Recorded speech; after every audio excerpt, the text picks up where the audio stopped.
you guys need to stay quiet in the background. Because we have, well, the arc has now sailed into the writing of Act 2 in Draco Alchemicus. And we find that we have need of expertise that we did not have previously, simply from all of our reading and research, which you can find on our behind the scenes on our website at dragoncommoner.com. And therefore, the dove who we send out looking for information found us exactly the expert that we need to plumb the depths of the ocean. We're going to peer into the heavens tonight with Captain Zodiac, who is here very graciously to help us unpack the meaning of that sigil that we have, showing us the mysteries of the planets and their influences. Welcome to the Mosaic Arc, our first live stream with a guest. Oh my gosh, we're doing it.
Do you know any astrology? I don't know any astrology.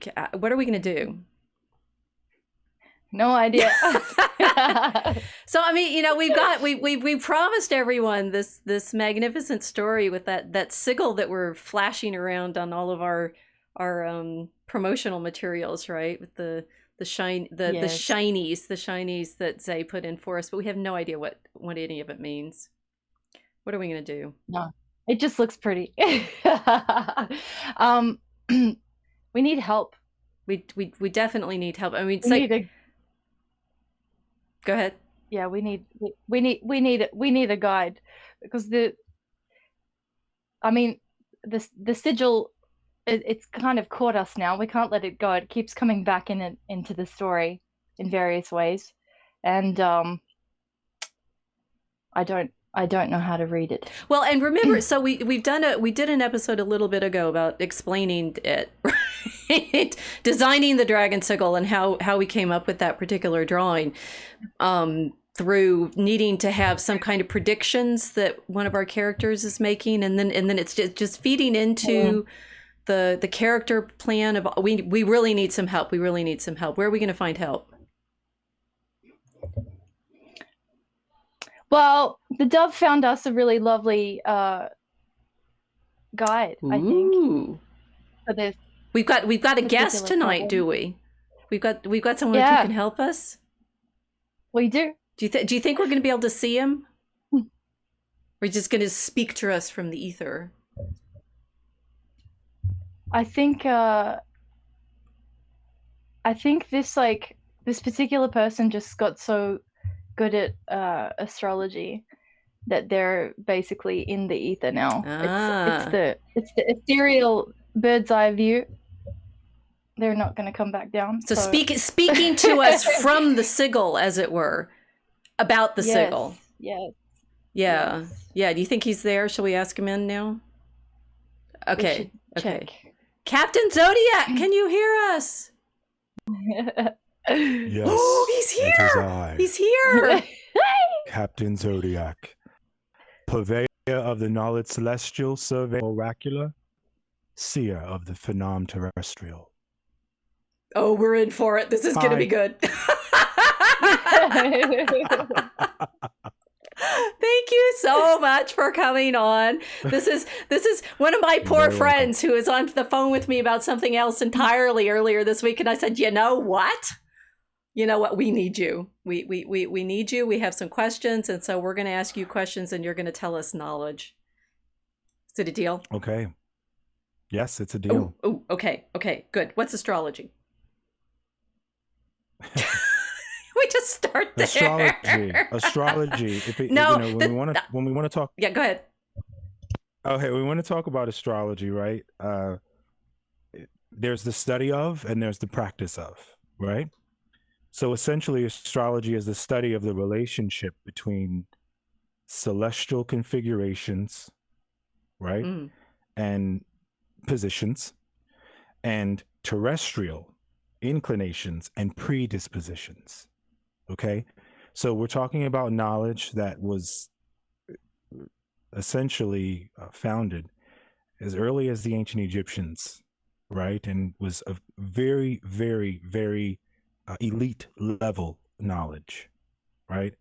And without getting too much into the history of how it was defamed and like many things that are powerful and get beyond the control of those who wish to keep power, astrology was sort of went from this supracultural understanding that only the most trusted advisors in ancient Egypt, only the highest level of members in the papacy had access to, and it went from that to it's all rubbish, right? Almost this overnight. Okay, so we're in for a long story, I can tell. Okay, Yeah. okay. So what you started with was saying there's the celestial movements and the terrestrial configurations. The configurations, yes. right? The configurations. Yes. And so yes.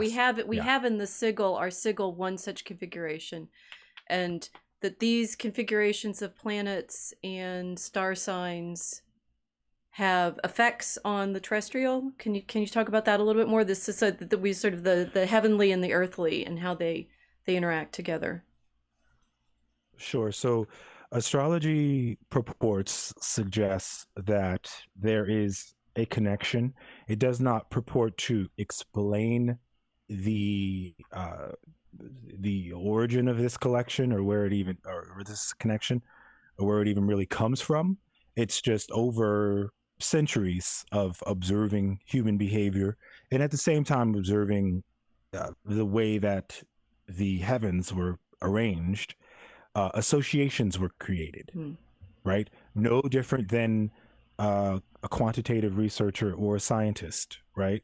These were trends that were repeatable across civilizations, or across tribes, across time, right? So yes, it just, if you were to ask me, well, how, I could talk a little bit about that, about what I have come to understand. I've been studying and helping people understand themselves through the language of astrology since the turn of the century, literally since 1999. So I just was like, so I was like one when I started. Not true. Not truer than that. But, you sound. I won't say aged, mature, wise, older than 21. That's for sure. But or 24. So essentially, there is a relationship. There is. It's really, you cannot deny, right? At some point, coincidence is no longer coincidence. It is, wow. And I think what throws people off about astrology right off the bat is that it gets tied up and caught up into occultist beliefs and behaviors. So people start saying things like believe in, or do you believe in astrology? Do you practice? And it's not, astrology is not a religion, right? It's not.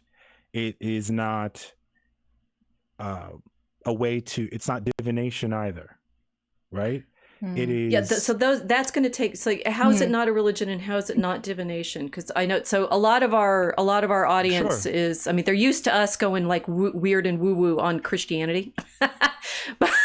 Right. Okay, But we good. haven't gone here yet, and the things that you're saying Right. actually fit very well with what we're trying to do in our poem, which is show the way in which these kinds of correspondences play out. So, I mean, there's a kind of poetic level, but it sounds to me like you're saying something different. It's not simply signs and symbols and poetry. It's some other kind of associations. So unpack some more of that. Yeah, sure. It's knowledge. It is not, I mean, we know that if you put oil and water together, we know what happens when oil and water come together. We know what happens when fire is isolated from oxygen, right? And we also know what happens, tends to happen, to be safe for all the critics and suspicious, what tends to happen when certain planets are resting within certain constellations.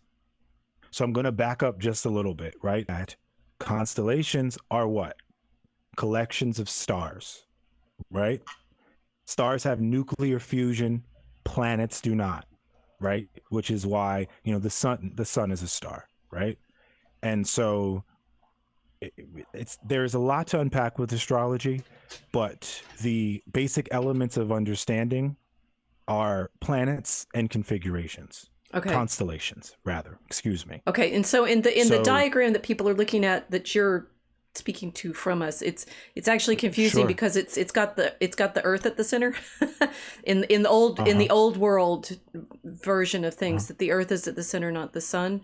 And it's surrounded by the signs of the zodiac, and then it has the configuration of the old planets, not including the 3 ones that were discovered, I guess, after Galileo, right? The Neptune, Uranus, and Pluto. Those are not in this diagram that we're talking about. So we have the fixed stars of the zodiac and the configurations of the planets within them. Yeah. Okay. So again, constellations, not stars, with astrology. Let me back up just a little bit. Okay, it's important that people understand that astrology, there are different quote unquote forms of astrology. So, for example, there's Vedic astrology, which bases their understanding on a whole different metric for the way the planets are situated in the sky, right?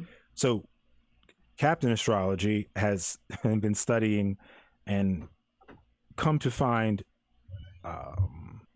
much more frequently Hellenistic astrology is what I'm referring to. Okay. Hellenistic astrology is the OG, all right? It is directly ripped from Egypt. It is, it went from Egypt to Greek to Rome to so forth and so on. That's kind of where astrology began, really, as far as we know in recorded history. And then it expanded out and it was co-opted by cultures, and it got, like you had mentioned, poetry. It kind of got mixed in with ideology even, right? So to speak. Yeah. So I'm referring to Hellenistic astrology, and the difference there is that Hellenistic astrology recognizes that there is a horizon that expands from the center of the earth outwards, and we use science, actual numbers, to measure the distance between planets based upon that. Really, the word is ecliptic, right? Based upon that ecliptic. So, new stars are being found all the time, but the constellations are the constellations. Welcome to the club, new star. But the constellation is there, right? So we're not talking about, astrology isn't really something that it changes. It's not, it's not, it's a, how can I say this? If a new star comes into our atmosphere, it's not going to change the constellations or the planets or tendencies. It would take another, because you got to remember, we're talking 300 and something BC when so our current understanding of astrology comes from then, right? Essentially all forms of it from then. Imagine how long it would take for us to add these new stars and then come up with new understandings. Sorry if I'm No, okay, going so off that there no, on that makes It's a lot sense. to unpack. Well, we Yeah, got it's a lot time. to unpack. So that what you're saying is that our knowledge of the way things operate together has been based on centuries of experience of observation. And so anything Yes. new that comes up is not going to be immediately meaningful in that, because we need more observation to understand how it's going to affect things. I mean, certainly, yeah, the new stars they're finding all the time, those are all within the last, with the big telescopes, presumably just within the last century. So Right. yeah. So we do Okay. actually have a chat that only I can see unless you look at it on unauthorized. Okay. Casey saying, fascinating. Astrology must differ depending on a culture's geographic star positions. I mean, Kilts is in Australia, right? And the observations that we have from Greece and from Egypt and Greece and Babylon and so forth, those are all northern hemisphere. So how much does astrology understand about the southern hemisphere? Everything. Okay. I mean, so I'll say, how much is astrology? I want to break down the word astrology. So ology, like sociology, psychology, La, la, la, la, la. psychology. The ology here in astrology is referring to the collection of knowledge, the collection of texts that have just been rewritten and added a little bit of salt here, a little pepper, a little hot sauce, but the ingredients are the same, right? So people try to, what I should mean to say is, it sounds to me like the chat question is asking, well, won't astrology be different for, someone in Australia than in America? Right. The configuration at the time of their birth will be different. The configuration at any given time will be different, but the effect of that configuration on that individual in that space will not change, because we're talking about set in stone, timeless, omnipresent, omniscient configurations and effects as a result, right? So, for example, when a person in Australia was born September 1st, 1999, maybe the sun was sitting in the constellation of Taurus, right? Well, maybe in LA, it was sitting in the constellation of Libra, right? That's what the person's presuming there. It sounds to me. Well, I think she doesn't know. But that's why we have you here to explain it. So, I mean, what I know, like, what the sun is where it is. It's right. wherever you are on the planet. Right. No, I mean, what I know is I know something of the history of astronomy. I mean, to end up with this sigil that we have for our sign, that comes from a 9th century manuscript, which has this image, but it also has a series of pictures of the constellations, and they're actually pictures, right? They're like drawings of figures, the bear and the Draco and the Hercules and stuff like that. So they're like drawings. But the knowledge throughout the Middle Ages is of this series of constellations, and also a good deal of knowledge about doing the kind of observations you mentioned, because they need to be able to calculate calendars.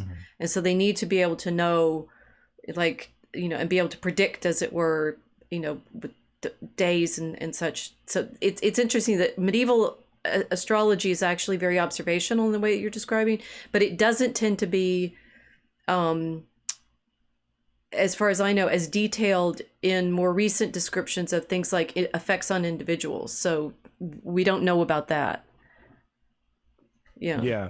So there was a lot of the there's always been an interesting relationship between religious attitudes and astrology throughout history, whether it was antagonistic, or not. And so there was a lot of divination going on, so to speak, right? In that time and through much of history, that's what people were using astrology to sort of divine. And, even just as a matter of fact, many popes nativities were predicted through astrology. This is a matter of fact. But I don't believe personally that you can. There's this thing called free will. Yep. Yeah.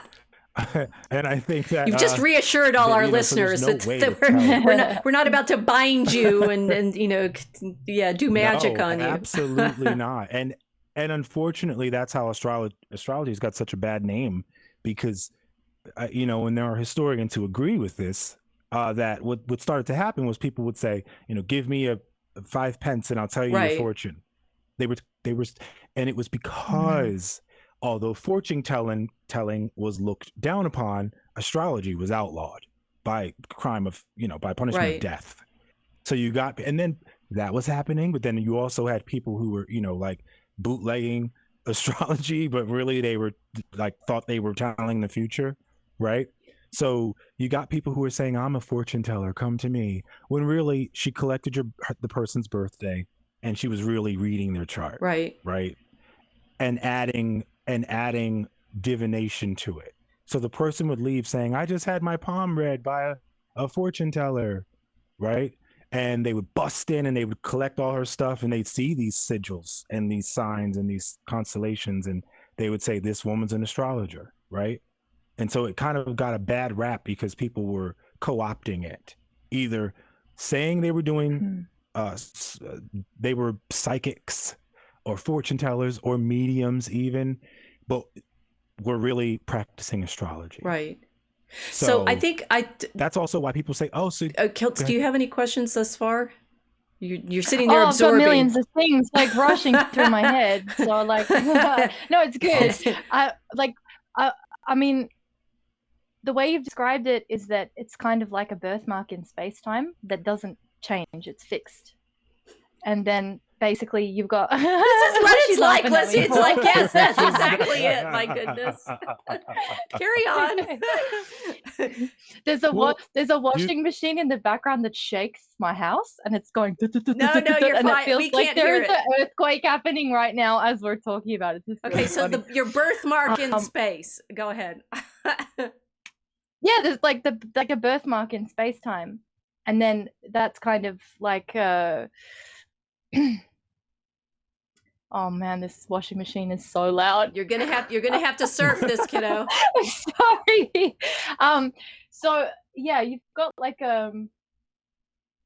this space-time coordinates. The way you're describing it is like how ship captains would, follow lines of latitude and longitude as they're cruising around, not like in a divination kind of way where someone can make a fixed prediction, which isn't even based on probability or statistics. It's some kind of like cosmic woo-woo. Yeah, I get it. It's cool. That's cool. Right. Yeah. Right. So, then the other thing I'm thinking is like, okay, so all of these societies have developed this aversion to it based on, gypsies in a caravan hustling everyone for coins.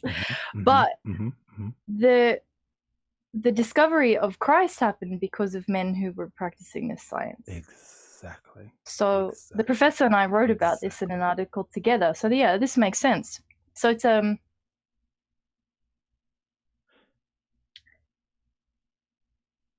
sky compass of sorts. Yeah, it's cool. Yeah. There's a cosmic knowledge there that is eternal, really, and whether you like it or not, it's there. It's not what you read in the paper on Sunday when you flip to the back and it says horoscopes. Those are horrible, and they don't, and they're out of scope, and they're out of scope completely, because guess what? When you were born, there were 12 planets in the sky, period, no matter where you were, right? Those 12 planets were somewhere different. Wait, 12? Most of us. They were in different places. How many planets are there? Sorry. So we're working with 7 in our story.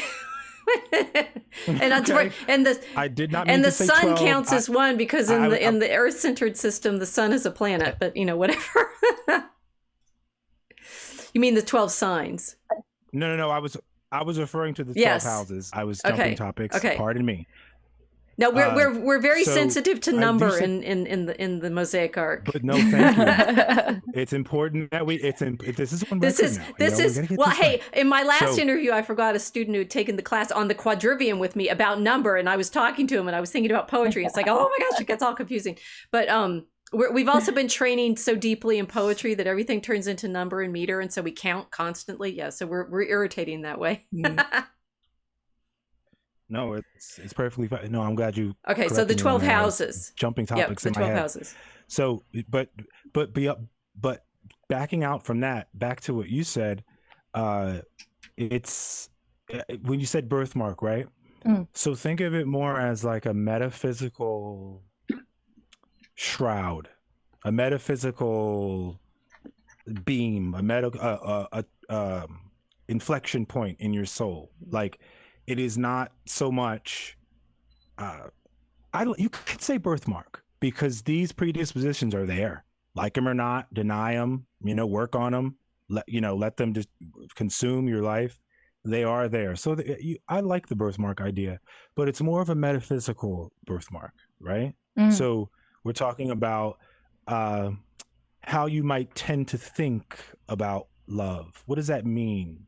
To some people, love is our actions. To some people, it's more poetic, right? To some people, it's much more passionate and high intense rage, not rage, but passion fueled, right? So you get people who, really quickly, stay with me here, you get people who may have the planet Venus, right? Which is supposed to represent the way that you prefer to be loved, how love feels, how beauty marks upon you. You may have someone with the planet Venus at birth within the constellation of Scorpio, and that constellation, right, tends to be drawn towards passion, right? So if things are perfectly fine and we're just always making cookies and picking flowers, the Venus and Scorpio person will be very uncomfortable. They don't know why, but they're uncomfortable with it, right? And sometimes, depending on how that planet within that constellation is aspected, i.e., how it relates to a different planet in a different constellation, that will affect that same sense of needing drama, right? So stick with me and try really hard. This is, by the way, self-plug, I'm going to be starting a podcast here. Oh, good. You can Very invite soon to us break on this it, down, and because we'll ask you questions.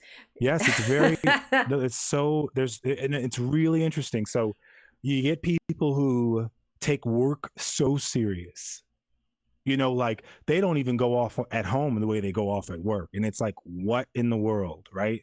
And it's their center of passion is within their workspace for whatever reason. That's where it is. And then you look at the chart and you find out, oh, well, then Venus is in the house associated with work. And it actually is true, not just someone making it up, right? So what would be really cool one day when you invite me back is if we could get someone truly, maybe a skeptic, and someone that you can trust, and if we have birth time, birthplace, birth date, we can start discussing. We can make people really uncomfortable who don't want to believe in this kind of understanding, because you know what, I'm digressing a bit, but I want to talk to the people out there who do astrology, right? Everybody's not here for that. Some people aren't ready. Truly, spiritually, they are out of time with where you want to push them.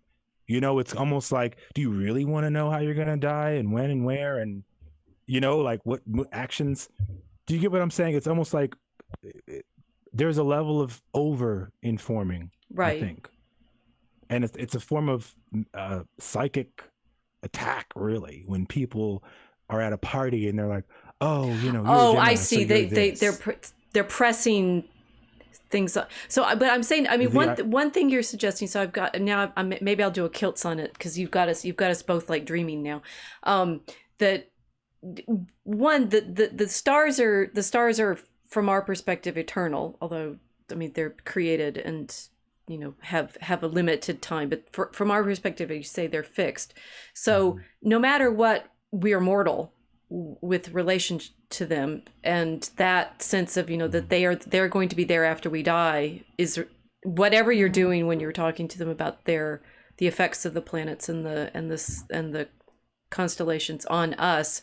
We are mortal, so it's like the resonance of heavenly and earthly is always going to be of that fixed beauty, and our mutability would be one thing. But also what you're talking about in terms of the influences, that's very specifically what we wanted to ask you, more like things about Venus, right? Because I'll set it up a little bit more from the poem, that in the idea of the poem. I mean, we just had some of my students just did a really nice little article that says much more clearly than I ever will what we're up to in this story. So we recommend that article. But from my perspective, we're trying to show the way in which people are caught up in the influences. And in Draco Alchemicus, the dragon is the great image of that. It's the influence, the effect. We sometimes describe it as like the addictions that people are caught up in, but it's sort of everything that we are trapped in by our own will. I mean, sin is one way of describing it, but it's this sort of mesmerizing effect of being in the media environment, in the pharmaceutical environment, in the money and usurious environment. It's probably, I bet, as I'm saying this, I'm thinking, I bet there are houses for these in astrology, right? So that the dragon itself is like that influencer writ large. But then we've managed to create for ourselves the story problem of our sort of ensemble cast is characters that are all basically the planets, and the sort of whimsy about this is that they are themselves, in our casting of them, icons, right? They're icons of our present culture, who those of us who participate in the culture feel influencing us, right? And I could say they're like movie stars or business people. We actually we pick them. We don't want to give away all our secrets. We want you to read the stories. But on the other hand, it's the the thing. If you think about we'll test you, Captain Zodiac. If you were going to pick a person, a real person, like in contemporary 20th century, 21st century culture, to be the character that Venus had, who would you pick?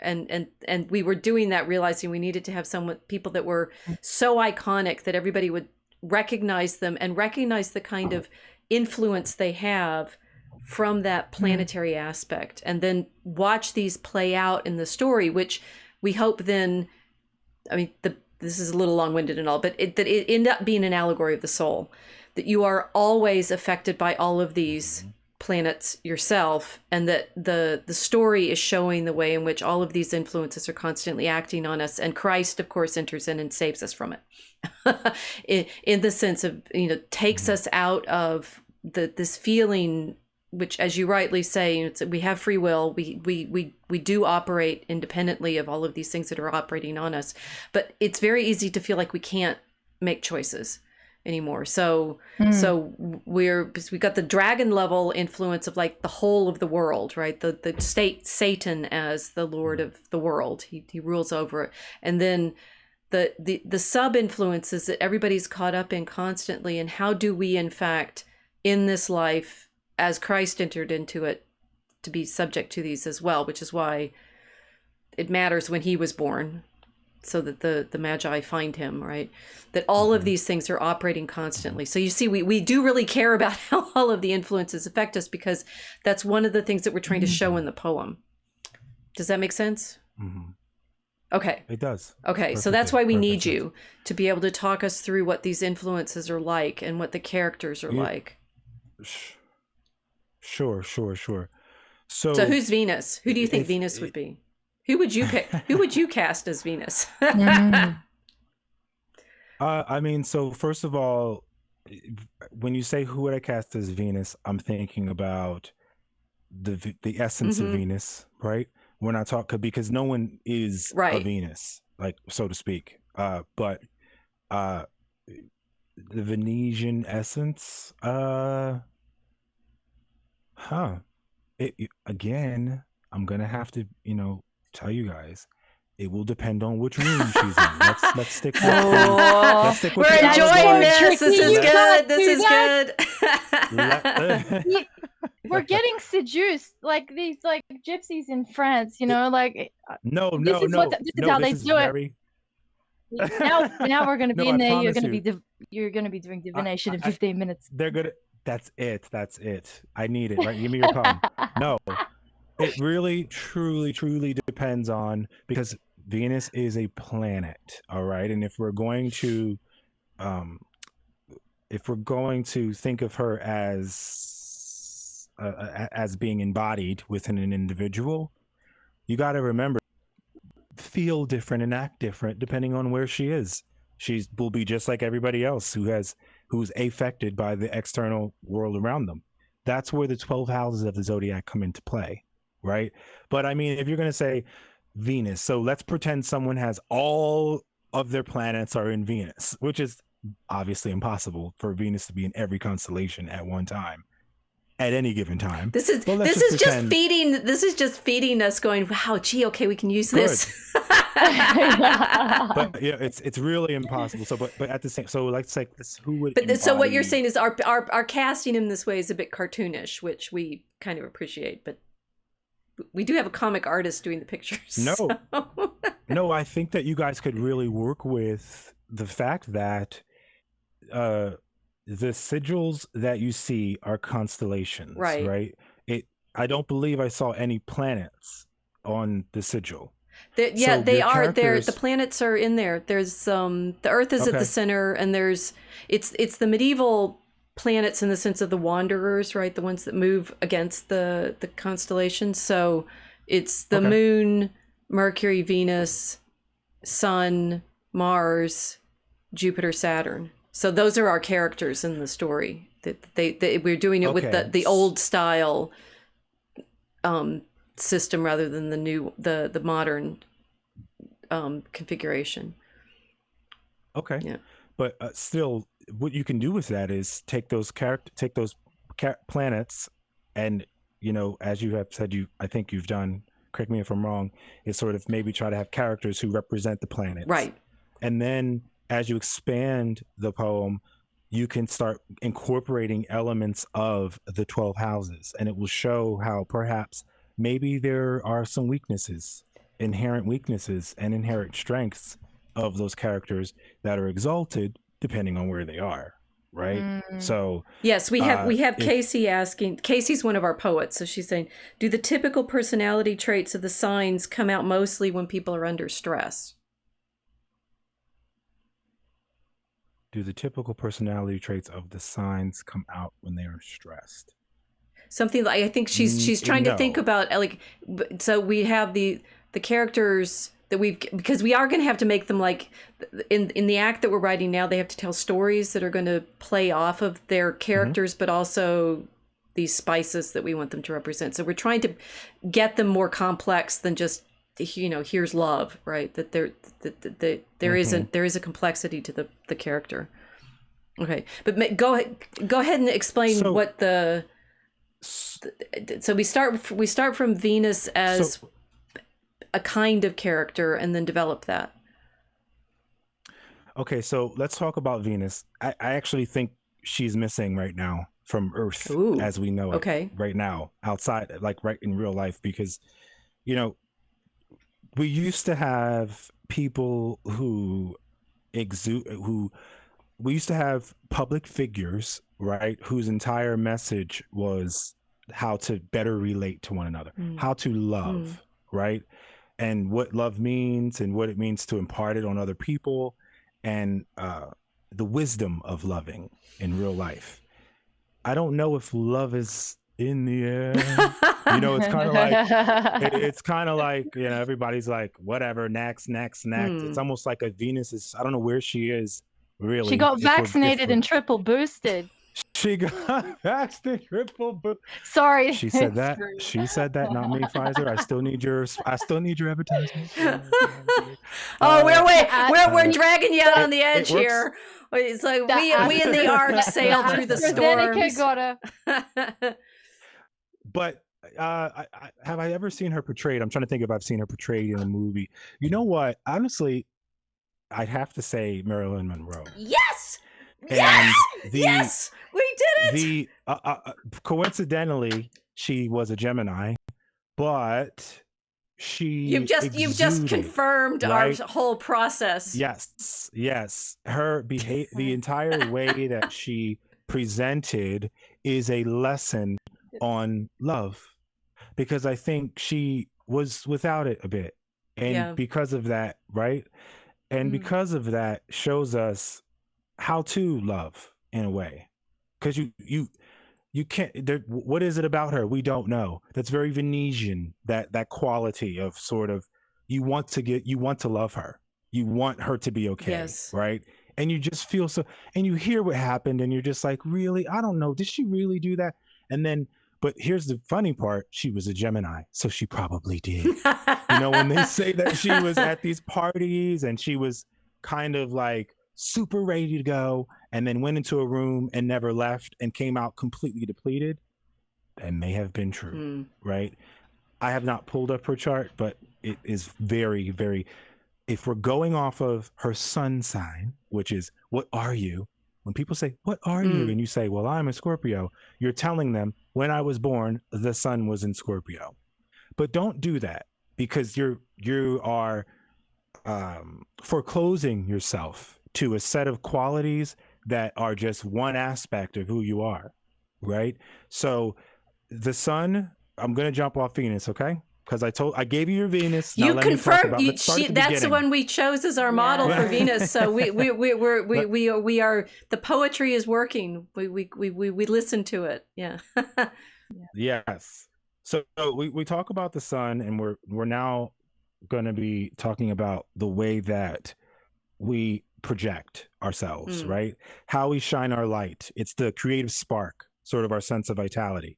So it's kind of the filter that everything, it's if we're in a room full of planets and everyone has a role, we're all in the same committee, the committee of Rachel, and everyone has a role to play. The sun is your speaker of the house, your spokesperson, the one who goes out, and it's your public image, so to speak.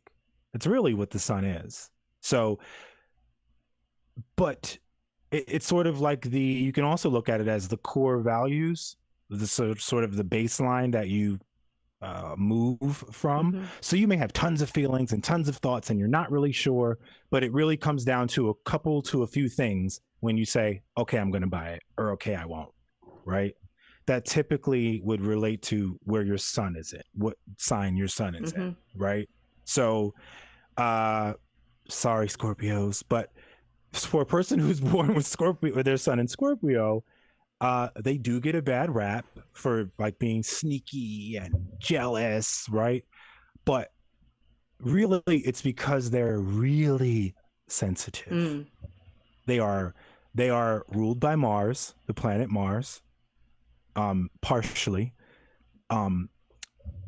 But because of that, they move from a place of feeling. They're feeling types, if that makes any sense. So Venus, who would I give Venus? Venus is a lover, right? And a person who exudes a sense of charm, charisma, right? In mythology, Greek mythology, Aphrodite is who we're talking about here. Okay? But you have to remember that this is going to take more than one, guys. Venus rules 2 different planets, folks, not just Libra. It also rules the sign of Taurus. So I'll give you a little bit of lore here. It's really interesting. So you know the myth of Cupid? and Cupid, essentially. Right. Yeah.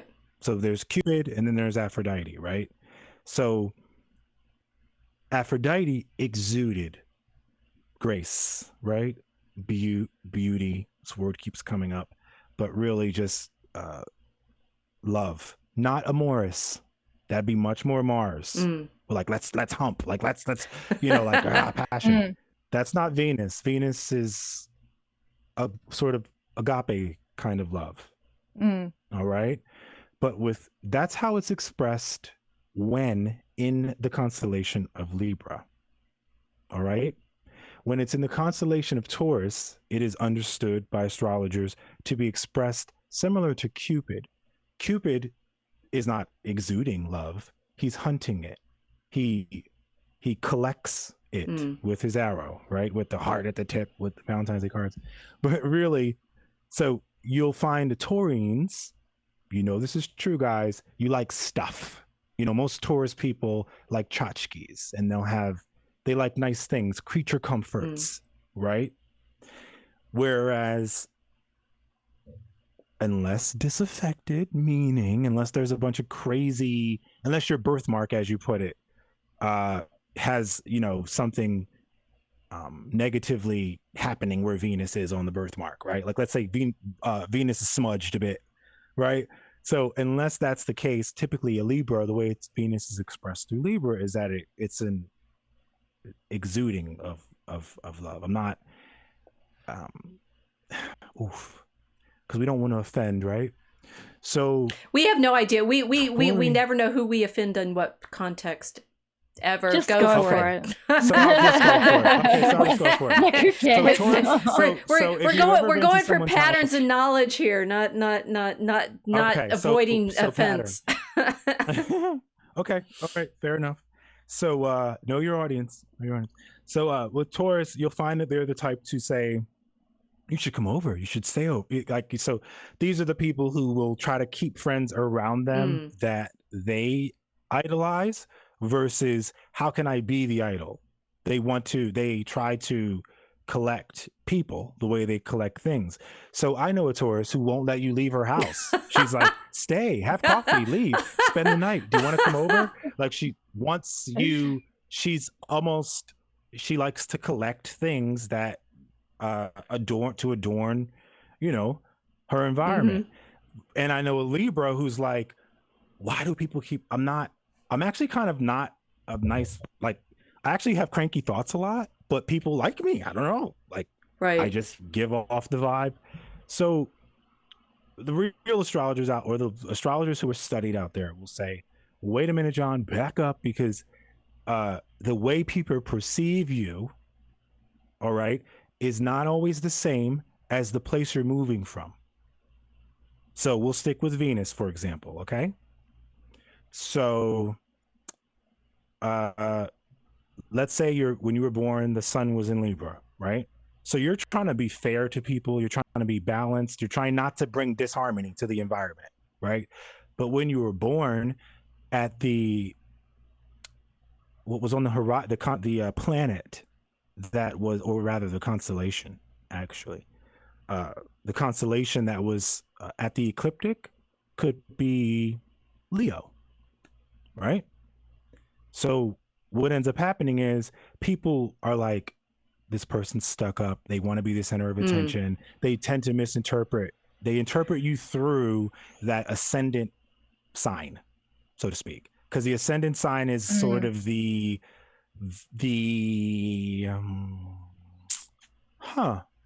sort of the I'm trying to find an analogy for it that really works. Basically, it's just how people tend to perceive you, right? It's the energy, fortunately, that you tend to give off, whether you're trying to or not. It is what it is. But it's not really where you're coming from, right? So if you're lucky, you'll have a situation where Venus is in some place. So back up, John. Venus. If you have Venus in a sign that Venus is an air sign, by the way, everyone. So it is most harmonious when with other air signs, i.e., Gemini, i.e., Aquarius, right? It can have a lot of fun with fire for obvious reasons, right? Air and fire, put them together, they'll almost, they're unstoppable. It's like a parade, watching an air sign and a fire sign together at the surface level. You hear me? But if you put Venus, or let me back up, you put Libra, who's from House Venus, so to speak, like an acolyte of Venus. Let's use acolyte. I like that a lot. That works here. An acolyte. If you take an acolyte of Venus in the air form, i.e. Libra, and put it with acolyte of Mercury, like Virgo, which is Earth. Mercury is an Earth sign. You're having dust. Somebody's going to feel like they need to put a little extra effort to make this work, because it's like air blowing over the Earth. Like, what happens with air and Earth? Nothing. You get like dirt in your eye? I don't know. Like, I don't know, tornadoes maybe? Like, what's the most? Right. So I'm trailing a lot, and it's important that you rein me in and let me know what you need to know.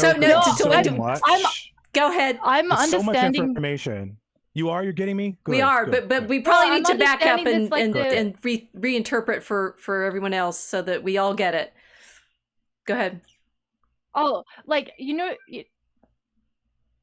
meme where it's like my profile on Facebook and LinkedIn and Tinder and Instagram, blah, blah, blah, blah, blah, blah, blah. So that's how you basically just described it. You've got your like planet and it's vibing, but it's on different social media platforms. I was like, this makes sense to me, because, you get this kind of curated perception of everybody depending on the platform, which links to our conversation that we've been having for a while about Marshall McLuhan and about the effect of different media. So what you're essentially describing to me is like the same thing. It's like you'll have somebody who presents themselves as we are now live streaming versus how we look in a fixed profile page, like in the old days when we were using MySpace or whatever. And it's a completely different experience, but it's the same being. Yeah, that makes sense. Yes. Yeah. So flipping between different houses is essentially flipping between different media of this particular celestial influencer. Absolutely. That's really interesting. And so, or even it's interesting. That's what you were seeing. What I started seeing was before we had all of our drawings with our artists, we had a 17th century diagram. Of course we did. Do you remember that was the placeholder when we started working on Draco Alchemicus, and it was the whole cosmos in all of its concentric spheres, right? From the Earth and then the elements, and then out to the moon, and then through the different planets. And so I think it was still Earth-centered for this old style. And what you were describing, Captain, was this one. I like it. It's saying all of these planets and signs and stuff, they're interacting with each other, and they have, their different aspects, and they did it, and everybody goes, oh gosh, that's all made up. And it's like, when we do things like personality types, and people go, oh yeah, they're the 5 personality types, and you're going to be more neurotic, you're going to be more this, and it's like, people bought, it's like, wait a minute, guys, this is much more, it's a much more sensitive system, because there's so many different ways in which you can watch these influences, which is what we've been describing. And that one of the things we're trying to do in the poem is make people attuned to the complexity of the soul again, so that, like you're saying, we don't really have love anymore, we don't have Venus operating, we don't have any of these, right? Everybody's been like flattened out, and I don't know which planet or which sign seems to be dominant for anybody, but that we don't have a feel for the full dynamic of the human soul. And it's almost as if, like, well, where I live, I don't see most of the stars ever, because the light pollution from the city. We don't even have a feeling for the complexity of the heavens anymore. So why would we have a feeling for the complexity of our soul? We can't see it. Yeah. And it's so, I would argue that we're in an era of sort of ego, really, because it's so easy to just jump into whatever lie you need to say. Not everyone, but in general, it is. I mean, if I want justification for cussing this person out at ShopRite, I can go online and Google, is it normal to get upset when people step on your foot? And I'll get all these hits that are like, yes, stepping on feet is a cause for anger. Like it's no, rather than saying, why did I get mad? What really made me upset about that? And so another thing, so we moved over the technological sort of revolution, so to speak. With technology came distance from the soul / spirit and the self. Yeah, it did. Unfortunately, it is what it is, and it's like, you think about how much you learned by going outside before you could just go online, really, for example, right? Like you learned so much through the experiential versus that sort of digital existential.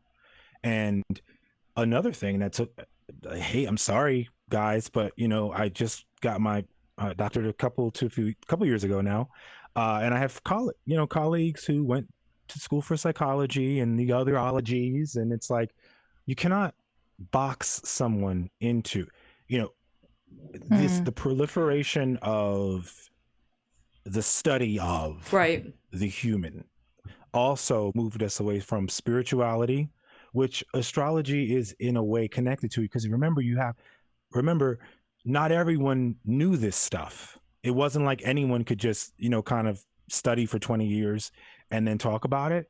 You had to be trained on it. You had to go through different trials. They had to test your spirit and your soul depending on the religion.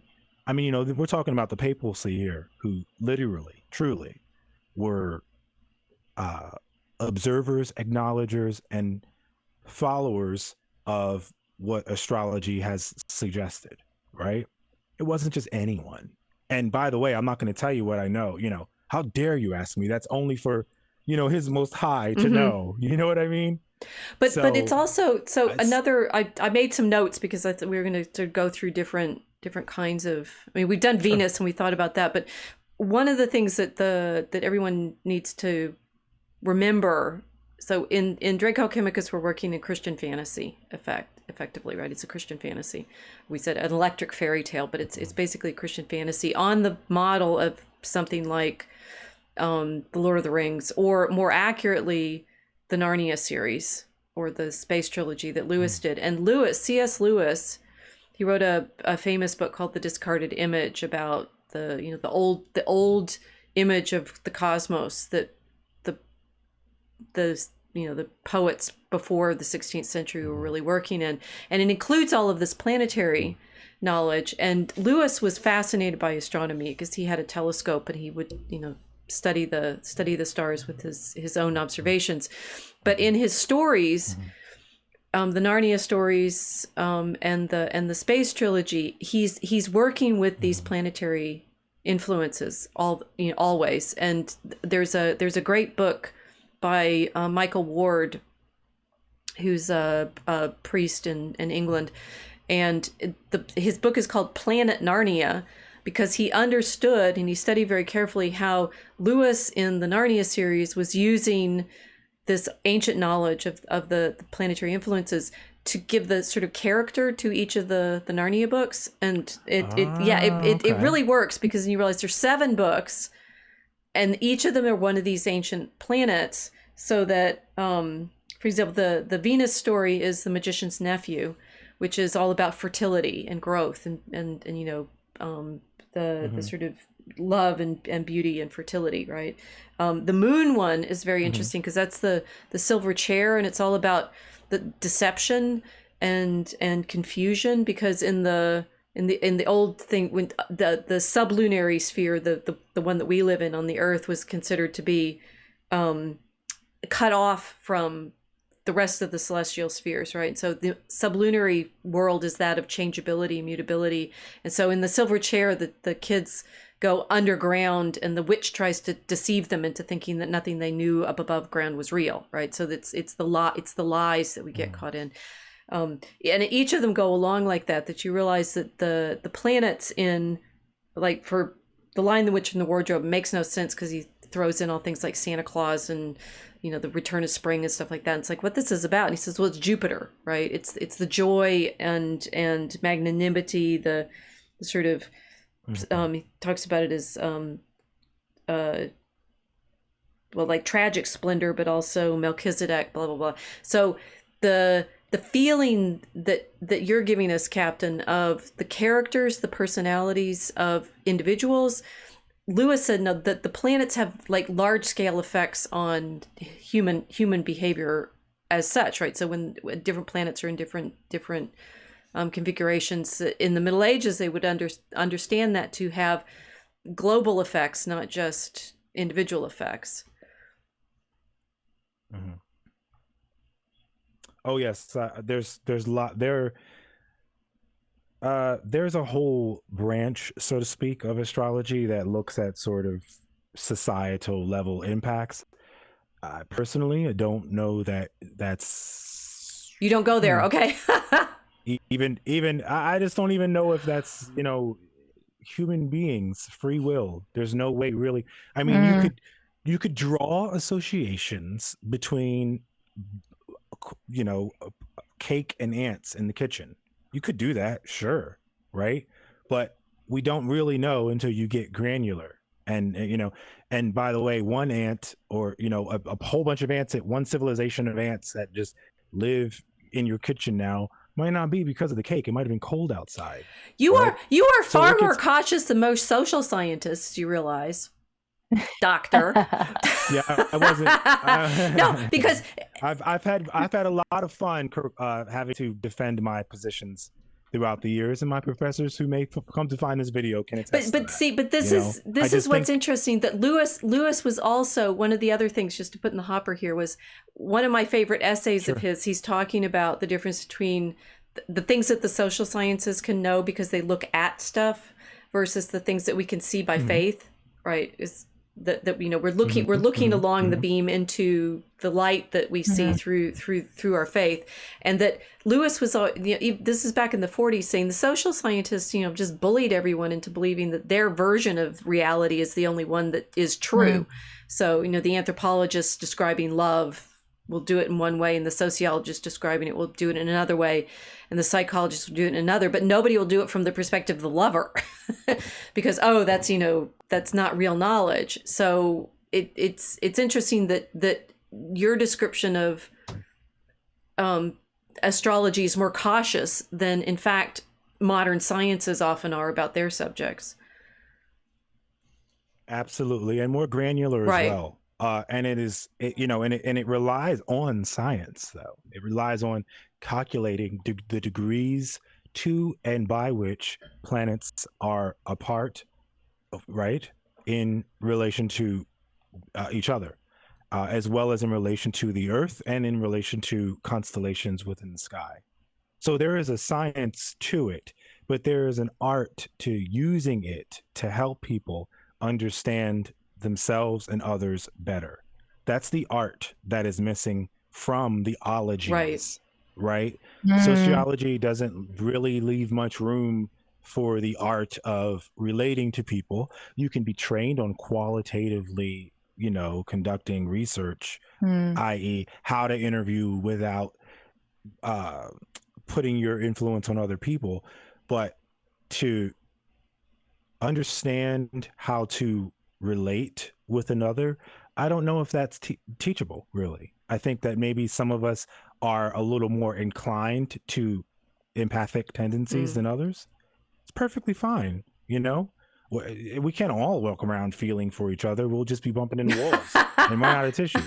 But, you know, it's like, I think that there are people who are really good with working with others. And if you are intelligent, the intelligent person knows I know nothing. So you will continue to try to find ways to help people.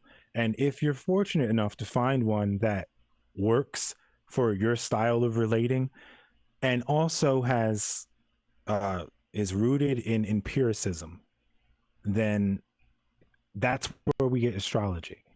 We get that combination of the art and the science. There's no magic to it. So I mean, right? so what you're saying, You it's don't conjure. observational. It's very, very heightened. So we have a super chat question from Chiro Hockey Bear. Yeah. Where does Pisces, and with the fish emoji, where does Pisces fish emoji fall in this story of astrology? So I think now they're getting curious about the different particulars, as people do. The gypsy got him. Do Pisces now? Well, no, I mean, so we've been talking. What I'm curious about is like if you study enough of these configurations and you can be attentive to people's, I mean, character and personalities. Do you get the feeling ever that you are able to resist influences from the planets or like train them? I mean, I know you have superhero fantasies in there hiding in your background, Captain.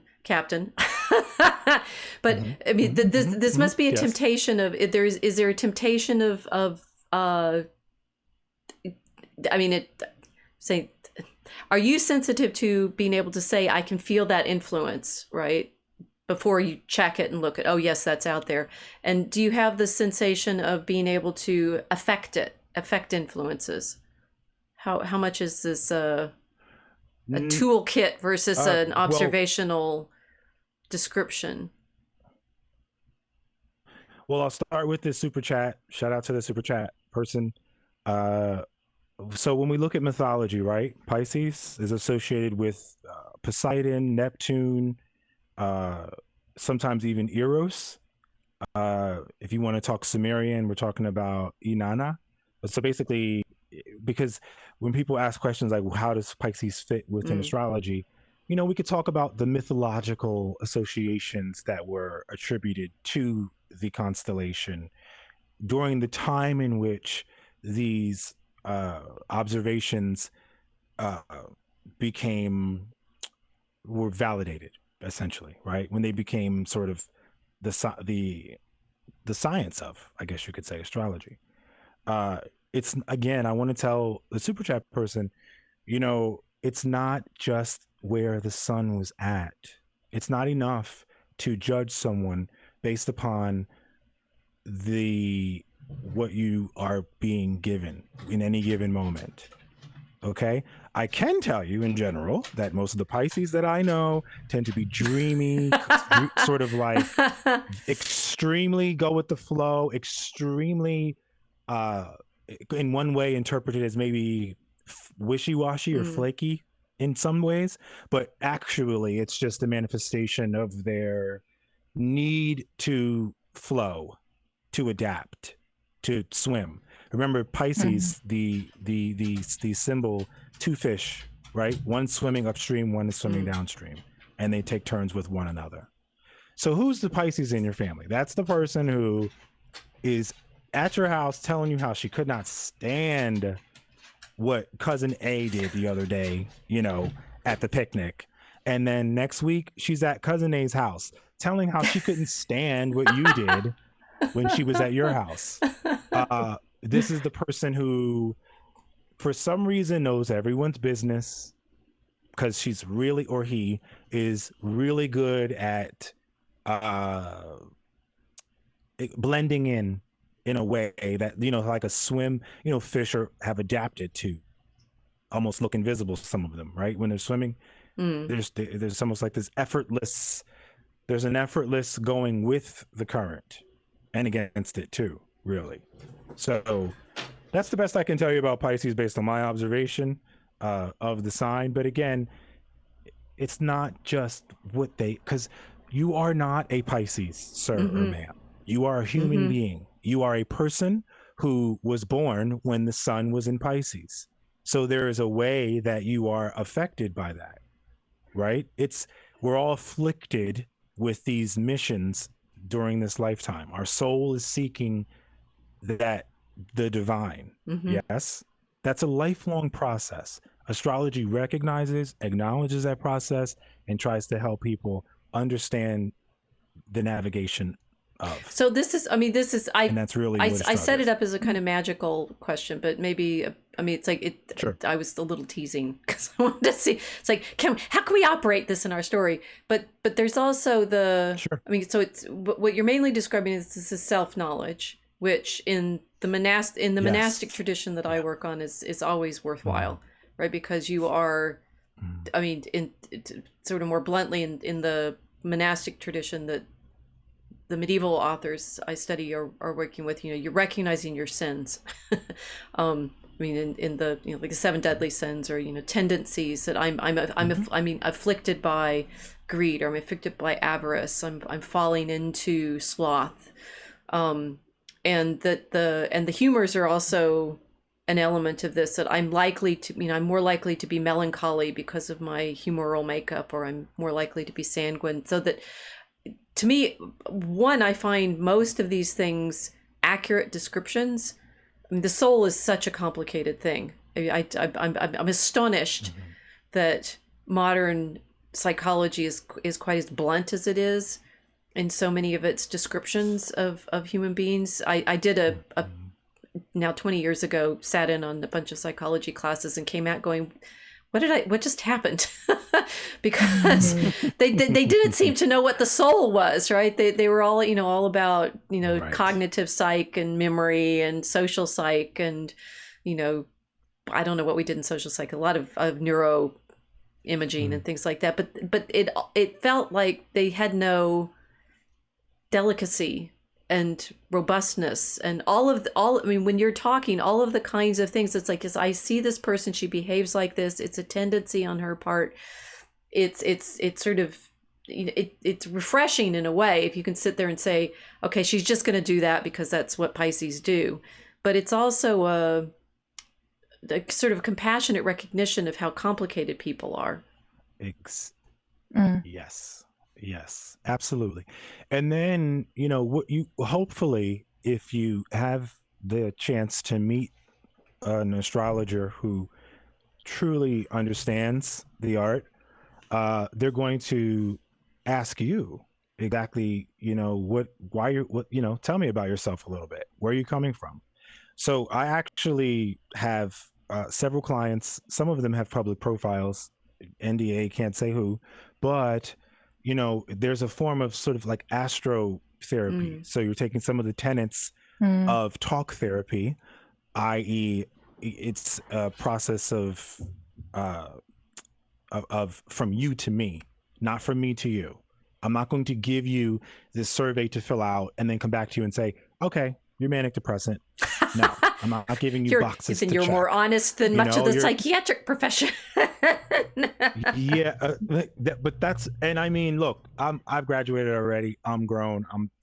Psychology and sociology are so stagnant right now. I can speak from someone who was in a liberal arts program at the doctorate level for quite some time, and I would bump into people who were so out of touch.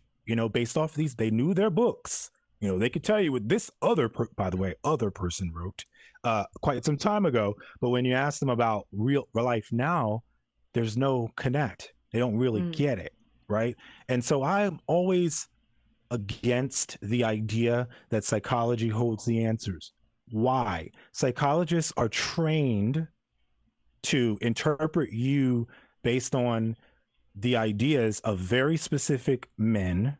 Hello, some women, now, but some of the fundamental reality truths in psychology are from guys who were coked up, doped up. This fits our Draco Alchemicus theme, you see. Do you know what I mean? It's kind of like that. I mean, I hear what he's saying, but that's not really. I'm sober right now. I'm not. I didn't do that because I didn't suck my thumb when I was younger because someone grazed my thigh and a tingle hit my hippocampus gland. Hippocampus bland. That's exactly what. No, but this is our dragon image of the clouding of everybody's sensitivities by these drugs. Everything's been doped up and spiced over and soporified and all of that. Astrology and the sigil, that the dragon in your. I read quite a bit of the poem, and I'm like, I want in on this. I would so you do. when you guys are ready to do a voiceover, I'm here for it. And what? I lost my headset. We got you so excited at the thought really of voicing the dragon. Yeah, I really did. Oh, that'd be actually one of my dreams is to play a character holding knowledge in that way. Or well, you do realize the even if dragon's the bad guy in our story, right? Is he though? Is it again because Yes! guess what? She said yes, he is, no doubt about it. But you've seen the picture how and beautiful evil, right? he is and how captured he is by his own reflection. Yes. Anyway. But the knowledge of good and evil. We're Yes. back to that. Yes. But no, anyone in the chat, just know that it's cute and it's fun and it's cool to talk to people and say I'm a Libra, I'm a this, I'm a that. But you're also telling yourself, and telling someone else, you're telling yourself. And so you gotta look past what you think you are and maybe try to understand what you really are, right? You are a multitude of internal mechanisms responding to external stimuli. So there's a bunch of stuff happening inside that's reacting to the outside, right? And astrology brings that together.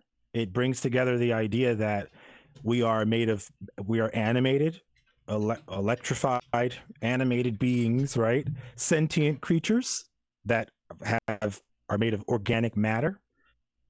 And the planets and stars, in fact, affect organic matter in their own way, right? So it is an imprint, the birthmark. I love the birthmark idea because that's kind of what it is. It's a metaphysical birthmark. It doesn't mean that you are foreclosed to these things. It means that's your journey. That's your stamp. That's your place in the sky.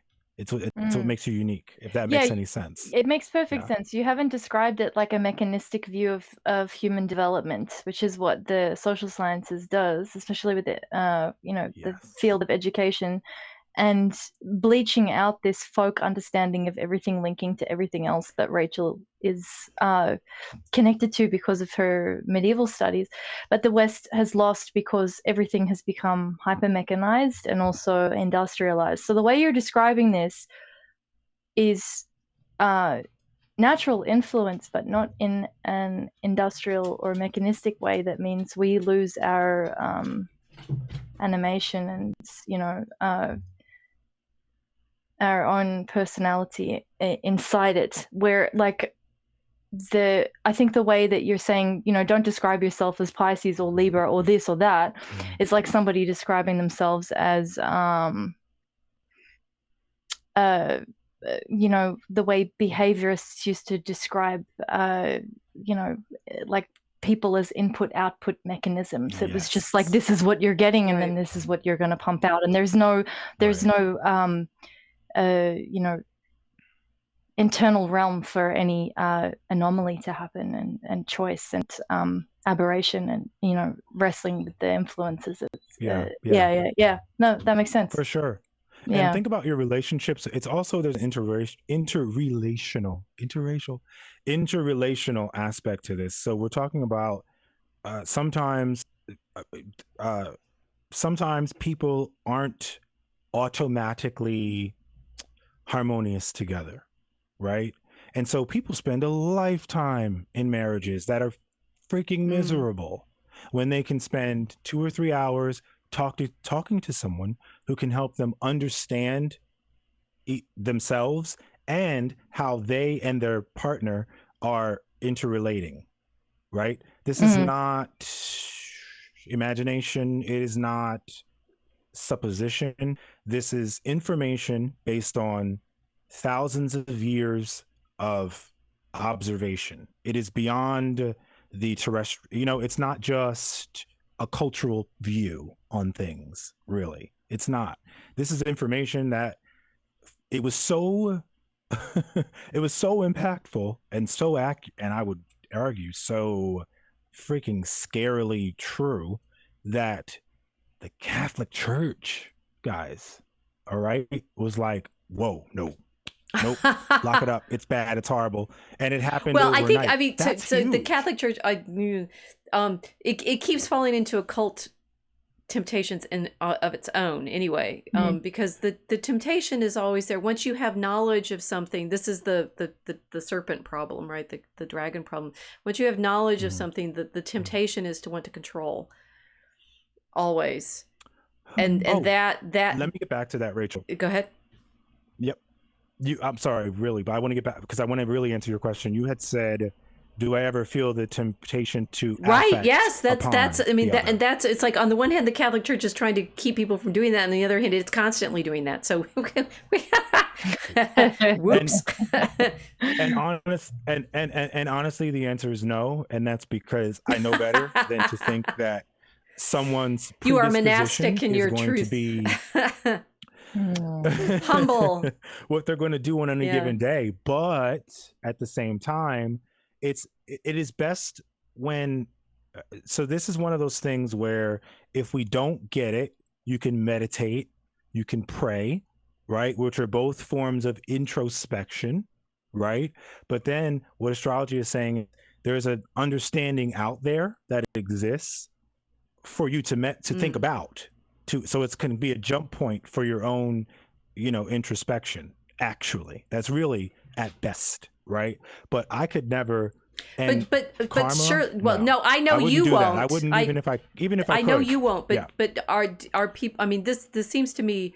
This is the dragon problem that we're meditating on constantly. Is the dragon offers control, right? That's what the serpent offered in the garden, which is saying you will be like gods. And that it's like in Tolkien, the ring is that desire to dominate others' wills, and we've talked about in the Mosaic Arc about the media, particularly the microphone. I did a little independent one on Sauron's. So I took control of the microphone. That Sauron's control over the world is through the voice, and the control of the world through radio in effect. Is there a that our story needs to go there, because we've got to get Christ, give him something to do, right, which is save us from all of this, right? But that temptation to control, I think that I do think that's usually what the church was trying to warn against, the divination and what you were describing, people going to a party and telling people you're such and such, right? That the ability at the party to tell other people, well, that you just did that because blah, blah, blah. That's a kind of social control, that you have this knowledge that then constrains the person that you are telling you're a Taurus. And so of course you did that.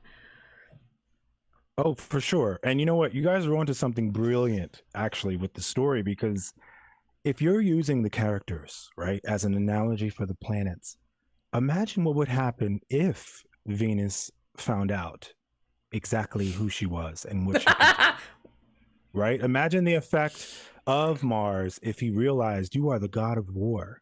You are the master of passions. You have the power to enrage, right?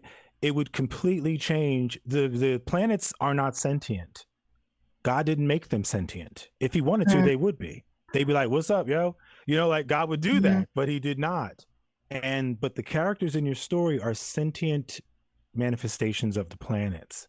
And that can get extremely, extremely precarious. I think you just affected Act 2. That's amazing. It's really good. It can become very... Yes, extremely. Oh my gosh. And so, because I read, by the way, I practiced for my audition when you guys start casting for the dragon, and I'm very serious in the audiobook. So I read his intro, his beckoning, at least 20 times, hand to the sky. And he's like, for dragon sight, which you guys capitalized dragon, right?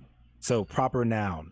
For dragon, almost a weapon. It's almost weaponized already. Yes. For dragon sight, I'll trade the crystal in your chest. So I'm going to take what makes you beautiful, which is your sentient, sort of like just ethereal existence up there, Venus, just minding your business. shining upon, because remember this, guys, planets He do gets not it, he shine gets on it. their own. They do not. I'm gonna cry. Like, this is just. Oh my god. Planets don't shine on their own, right? They shine, the reflection of the stars, the constellations that they're around will change the way the planet looks, right? The projection of the planet, right? So to give the planet sort of like the power to project on their own would be to rob the constellations of their, which, by the way, those are the heavens. So this, I just got the chills myself. So this dragon is extremely Satan-esque, Lucifer-esque, in that he's trying to obliterate the heavens. The whole point of the heavens is to shine on the planets, to shine upon the planets, so that we can benefit from that, right? But to say, hey, I'll just, you don't need them. I'll tell you exactly what you can do. That is the ultimate temptation, right there. I'm really glad we have this recorded. It's really brilliant, and I won't expect any credit. Just consider me when you do your auditions for the voiceover, because this is the gypsy hustle. This is the gypsy hustle. Yes. This is the gypsy hustle. I know what you're doing. I see it. Wow. No, it's so that's true, though. I've looked at this and said, yes, you guys are on to something. And taste the hidden love. Into a dream I'll ease you, ne'er to wake. One tear to taste, like star milk from above. Sign. Oh, I can't even. Just the chills. I just. You're gonna make us pass out with like poetic bliss right now. Sharp. It's like sharp on your tongue, a pyramid of snakes uncloaks a dark star burning in my breast. You'll see the world as clearly as the drakes, and capture seas from east to furthest west. For dragon's sight, I'll take the crystal in your chest. You evil bastard. Please bring this Messiah in here. Yeah. He is like bad to the bone. Yeah. I don't know how, maybe he's consumed the heavens somehow. Yeah. and or captured the heavens. I mean, when he dies, the heavens have to reappear. There has to be, right? Maybe that's why the Jesus character, the Messiah, comes, is because his home is, the heavens are gone. He escaped with with the pigeons. The pigeons helped him escape with the dragon obliterated, because he's now controlling the planets. We're just speechless. Yeah. Yes, you really got it. Copy mark, trade right, can't steal it. It's on record. We did it. Oh my god. This is like so next level. I'm very serious. This is a very dope story. You get the level of evil that we're trying to tap into as well, which is like, I mean, I can't really, I can't talk like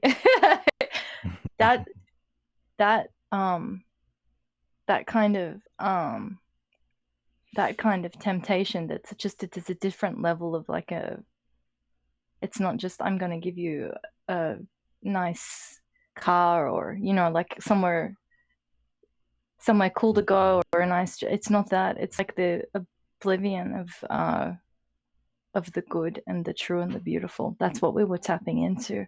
You got it. It was really wonderful to hear it. Thank you. I'm glad I could bring that. But you know what else? I'm looking at the illustration and how bright the Colosseum is. There's a lot of light in there, light of the heavens. I mean, it's beaming out from the illustration. Mm-hmm. So you guys are really onto something. And I don't think let's really quickly circle back to how effed up it is. Go ahead, say it. For people to project your sign onto you at any given, I'm sorry, I'm going to say it, it's rude. It's a rape. It's a metaphysical violation of my free will, of my spirit, for you to tell me, oh, you're a Libra, so of course you do that because you are this. I mean, right. Am I that? I thought I was human being, I thought so. I don't know, you guys. Well, you have and we're getting anything in the chat.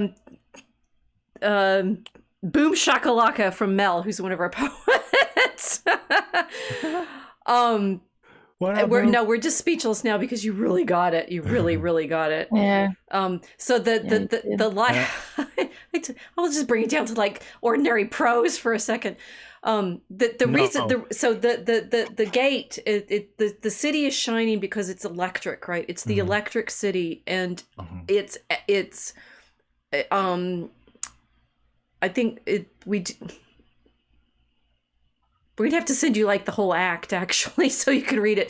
When we describe the city, it's meant to be something like, you know, the computer motherboard, sort of electric connections, and that it's like it's taken over all of humanity, so that when the Christ character goes through that gate, he is becoming incarnate. He's becoming, you know, caught up in all of the media and, you know, informational systems that we are. And what you described about the way the dragon has stolen the heavens, that makes sense, because that's when you fly over all the electric cities at night, and just like you don't see the stars anymore. It's all on Earth.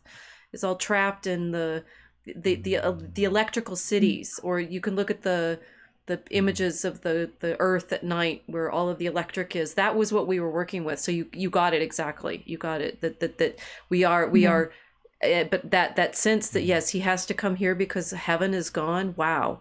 That's the way I feel like living in the city. I said that I grew up out in, you know, New Mexico when I was little, and we'd go to the mountains and you're just nothing but stars. And I only see them now when I, you know, get to go visit my family down there. But otherwise, yeah, I don't remember that they're there. The Dragon City stole the stars. That's like, whoa. And so if I was to give you a planet by planet, just quick, so what would Venus do? Gold digger, exactly. She'd be a seductress. She'd be a seducer. She wouldn't fall victim to vanity. She'd be too wise, right, to believe that she is what she can make other people believe she is. She'd be too wise for that. So she'd be very, very, very purposive in her actions. There is no flightiness there with Venus, right? Mars would be someone who, like I said, could enrage. This would be someone who would realize the power to impassion, embolden almost, right? So this is someone who's an antagonist for sure, who would just antagonize. Let's say Mercury would be someone who, Loki, that's the best analogy. Loki is Mercury incarnate, the trickster god who would just causing trouble for no reason, you know, like why not? Like the Joker, you know, mad just for sanity's sake. He's mad for sanity's sake. Let's keep going. Let's see. The sun. The sun would. It's difficult because it's almost difficult to try to think of a negative, how the sun could negatively be affected by self-knowledge. He can't. He's the sun. Yeah, that's what I thought. The sun is untouchable. The moon, though, would probably be the key. The sun and the moon need to have a relation, not symbiotic, but in a way, yes, actually. I'll say a yin-yang situation. So the sun is affected when the moon is affected. The moon needs to play a part in, you know, because think about it like this, right? Even psychology and whatnot tend to separate thoughts from feelings, right? They try to do that and be like, you know, there's like rational thought and there's like this irrational part of you that's just purely driven by your feelings, right? So if you have all the knowledge you need, so knowledge of self, full, utter knowledge of self is like, why even exist? You're done, kaput. Why are you here? There's no reason to be here, right? I think the moon is needed to, the moon nurtures in the same way the sun does. So I think I can't really see the moon being villainous, other than uh, I can't see it. I don't see the moon being villainous, a villainous aspect to the moon as a character. You know what the moon would be? Sloth. The deadly sin would be sloth from the moon, because they'd be so consumed with their feelings, and they'd be edified by the feelings of others. So, you know, I didn't mean to stop you. It hit me right when you started talking. I think that's what the moon's character would. The evil of the moon would be overindulgence. That makes sense. Yeah. Truly, it would be sort of. It would. That fits. Yeah. Kilts, you were saying? It would need. Yeah, Kilts. Oh, I was going to say, you described Venus as avoiding vanity, but we have a kind of link with the Luna and a different form of vanity than is maybe overt. You know, it's the kind of changing face of the moon that you know, this is the planet character, but she's sort of looking around her, but at the same time the reflection is not it's not fixed, and because it's not fixed, she's drawing their attention, you know, just like the moon. It's like, okay, well, it's the moon, it's not going to change, but it changes all the time. So there's this kind of like weird reverse kind of effect on the other, I mean, the people are around her. Yeah. I don't know if that no, but works. it's what you're describing is fitting the characters that we've set up, but you're giving them much more depth. I mean, so we in Act 1, which is what we've written and what we're working to publish this summer or this autumn, they're just basically introduced, and so they sort of come on stage, and you know, you're going to be a part of the story, right? And now in the act that we're working on now, they have to become clearer as their effects and their characters, and this is helping.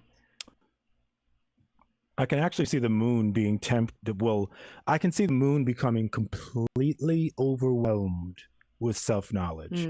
Imagine knowing that you're going to perpetually ebb and flow forever in the way the moon does, in the dramatic, apparent way that you will forever be full or half or a piece. You're never going to be. It's almost like depressing, right? Like you'll never be full forever. Because that, you know, we live to become fully self-aware. The moon, you never will. You will always be, you know, something. You will always flux. You'll never be the same. That fits the model we chose. Yeah. So it's like that person would probably become negatively affective, whereas it's supposed to be nurturing the moon, and it's known for its nurturing. The nature of its nurturing aspects, truly, in astrology. But the inversion of that with story with Dragon Sight would be probably the opposite: depression. Yep. Sort of like death of hope. I could see a hopeless character. The moon is rather hopelessly and so self-absorbed with their feelings. That's where the vanity comes in, that they're completely absorbed with their feelings, with the knowledge, you know, of psychosis, because the moon is a bit socio-emotively psychotic. There's psychosis to forever changing, right? Psychologists, what is it called? It's not the personality. It's like schizoaffective. That's what the moon would be.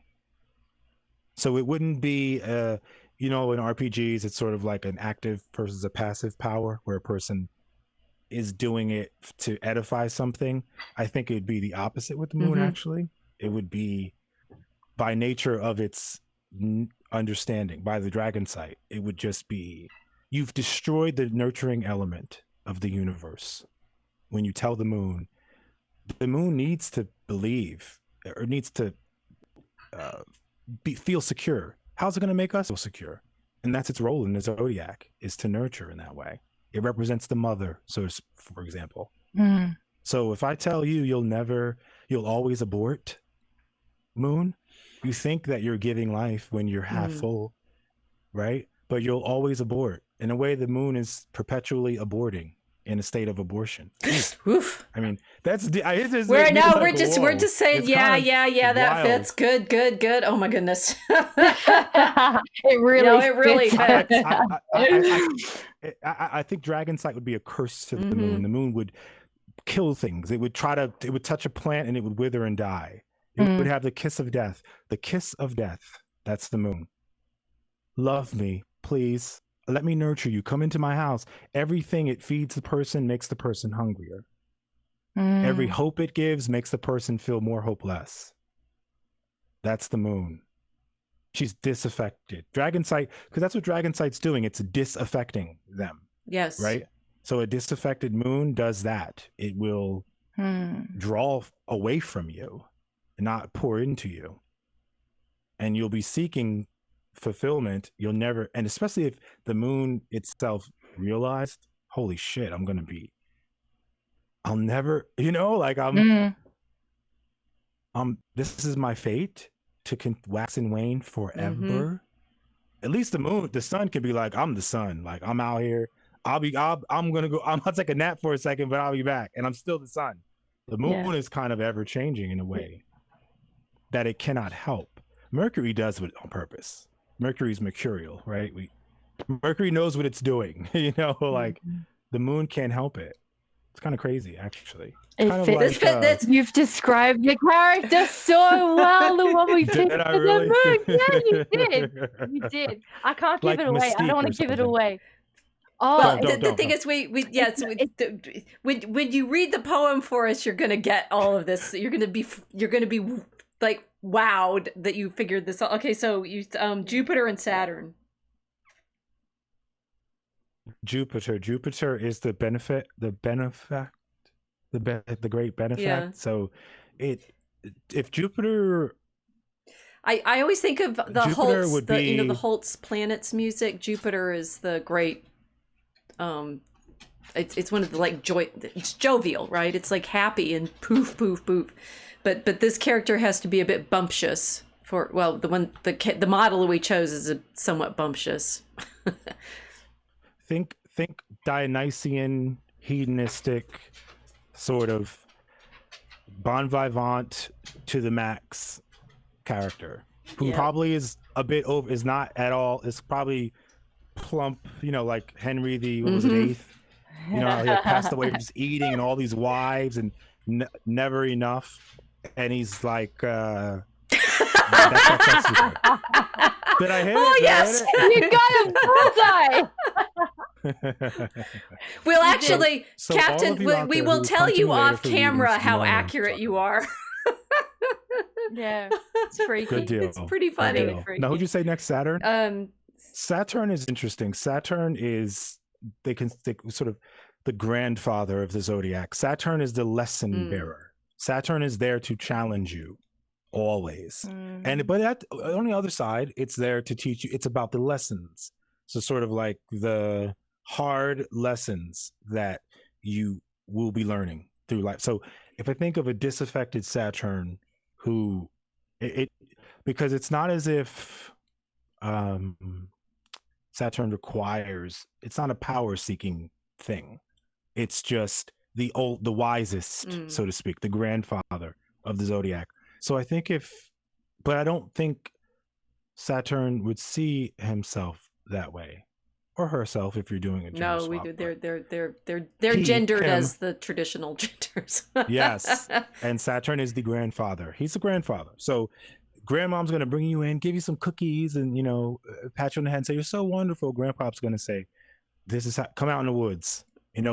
Saturn's going to feel vengeful at all the people who fail to heed his warnings, and that's really what it will do to you when Saturn returns in your chart between the ages of 27 and 26 to say 31. Saturn returns to its original position in your zodiac, he kind of comes to check back in on you. And almost everyone on Earth will tell you something. I don't know. When I was like 30, I don't know, like things, you start seeing things different something happens, whether it's a big breakup or you go bankrupt, there's some lesson there to be learned. And if you don't get it, what ends up happening is you end up with, like say a 50-year-old guy who is still 18, right? Who's just this perpetual teenager.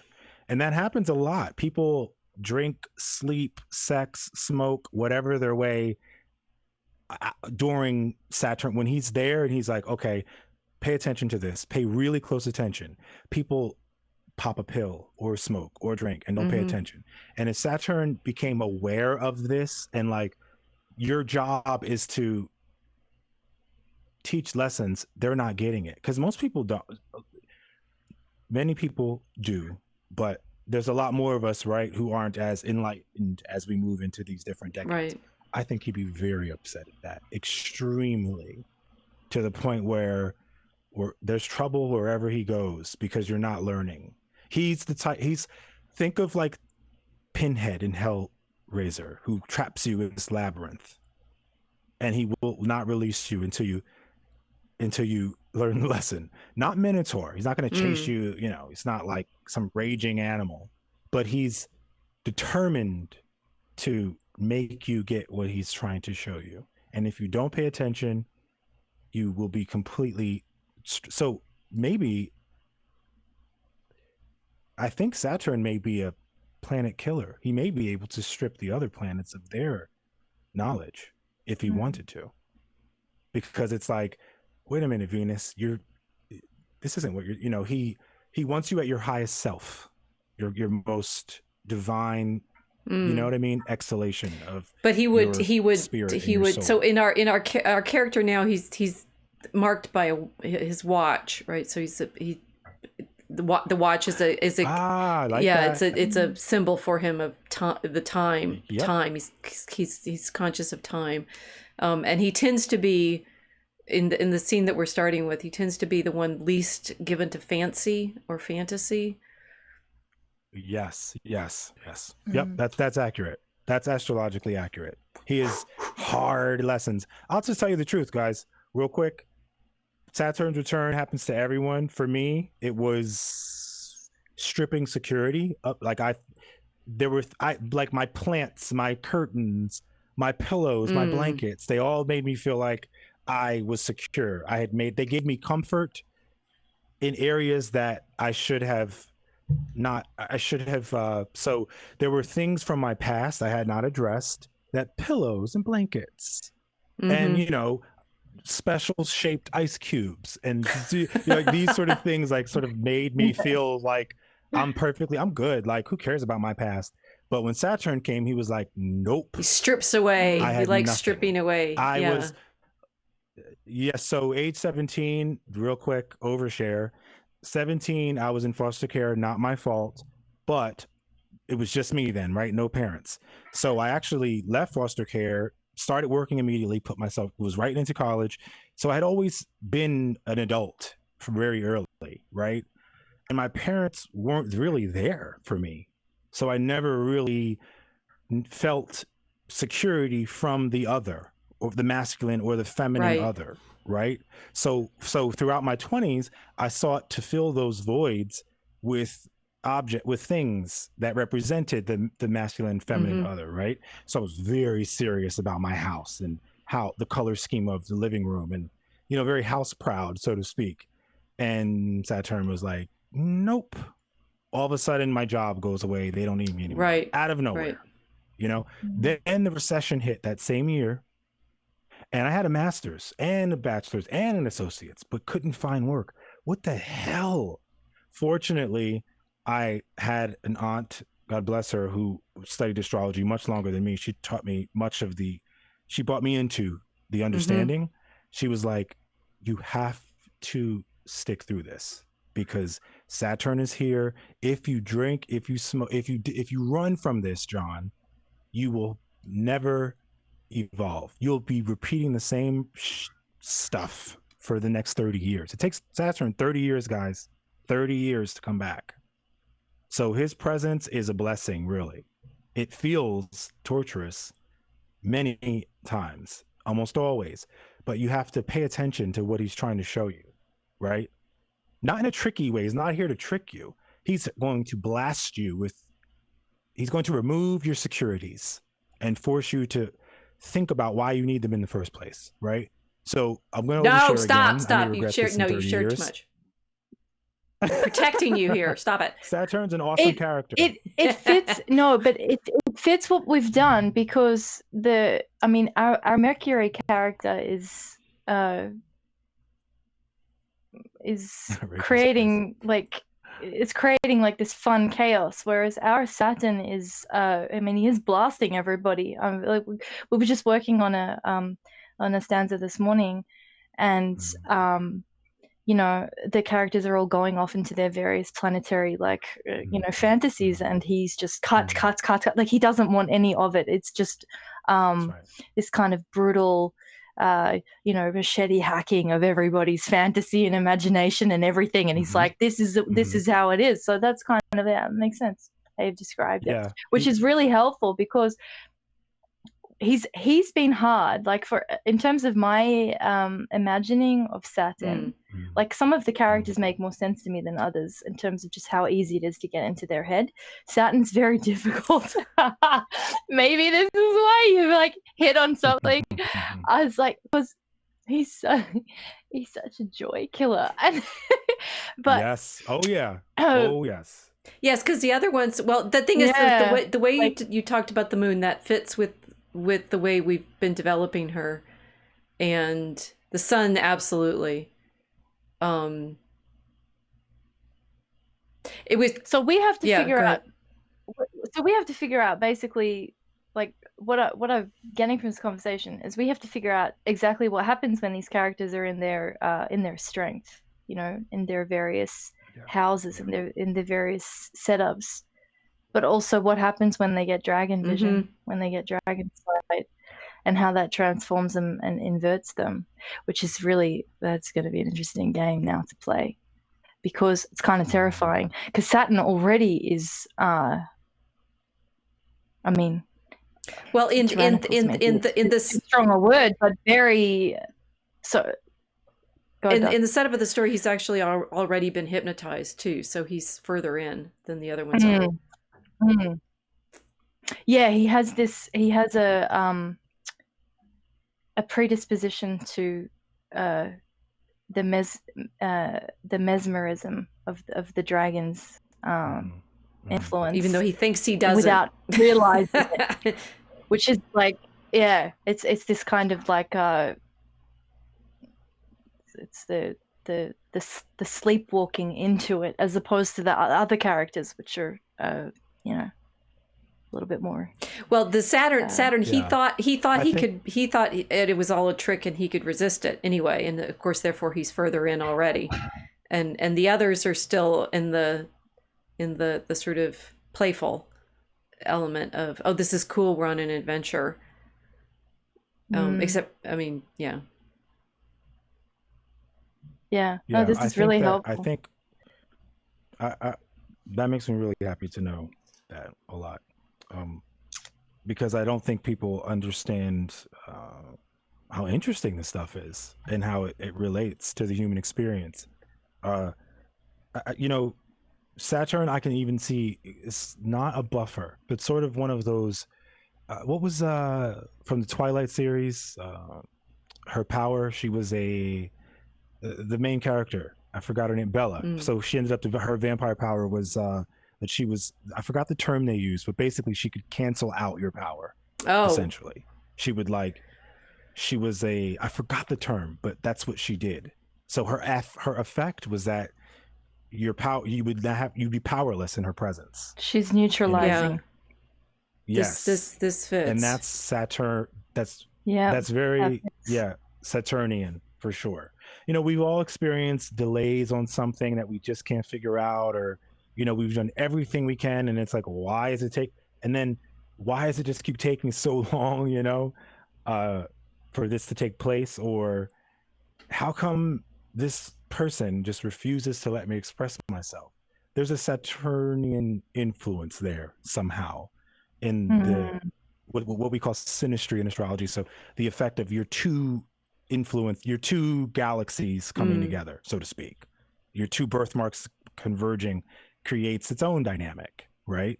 That's called synergy. So we take your birth chart, well, the birthmark, your metaphysical birthmark, and his or her metaphysical birthmark, put them together, and you can map them onto one another.